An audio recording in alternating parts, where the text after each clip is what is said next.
গার্মেন্টসের মার্কেটিং ম্যানেজারের চাকরি ছেড়ে সমন্বিত কৃষি খামার গড়ে স্বাবলম্বী হয়েছেন গাইবান্ধার সাঘাটার কোরবান আলী। তার খামারে কর্মসংস্থান হয়েছে বেশ কয়েকজন যুবকের। এই উদ্যোক্তার সফলতায় অনুপ্রাণিত হয়ে অনেকেই আগ্রহী হচ্ছেন কৃষি খামার গড়তে। নূর হোসেন রেইনের পাঠানো তথ্যছবিতে আরও জানাচ্ছেন শেখ ফাহিম। গাইবান্ধার সাঘাটা উপজেলার পূর্ব অনন্তপুর গ্রামের শাহজাহান আলী আজাদের ছেলে কোরবান আলী গার্মেন্টসের মার্কেটিং ম্যানেজারের চাকরি ছেড়ে নিজ বাড়ির পাশেই গড়ে তুলেছেন সমন্বিত কৃষি খামার। ৪৫ একর জমিতে করছেন হাঁস মুরগি, গরু ছাগল, ভেড়া ও মৎস্য খামার। ৮টি প্রকল্পে তিনি ৮২ লক্ষ টাকার বিনিয়োগ করেছেন। এই খামার থেকে প্রতি মাসে তার আয় প্রায় ৫ লক্ষ টাকা।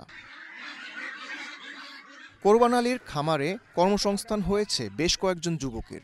এছাড়া তার সাফল্যে উৎসাহিত হয়ে অনেকেই এগিয়ে আসছেন নতুন উদ্যোক্তা হতে। আগে অন্য কাজ করছি, আমরা পয়সা পাতি ঠিক মতন পাই না, খাওয়া দাওয়া হয় না ঠিক মতন। এখানে আসে মোটামুটি ভালোই আমাদের ইনকাম, ভালোই মোটামুটি পয়সা পাতি দেয়, ৫০০-৬০০ টাকা করে আমাদের রোজ চালায়।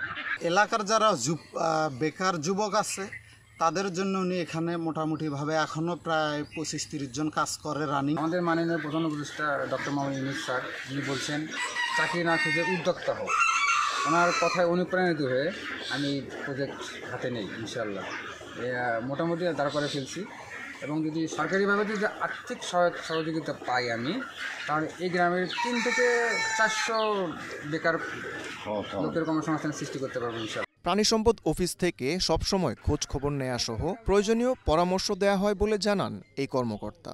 কোরবান আলী ওনারা আমাদের কাছে আসে পরামর্শের জন্য, আমরা তাদেরকে পরামর্শ দিই এবং তার ফার্মটা ভিজিট করে তাদেরকে বিভিন্ন ধরনের পরামর্শ দিই।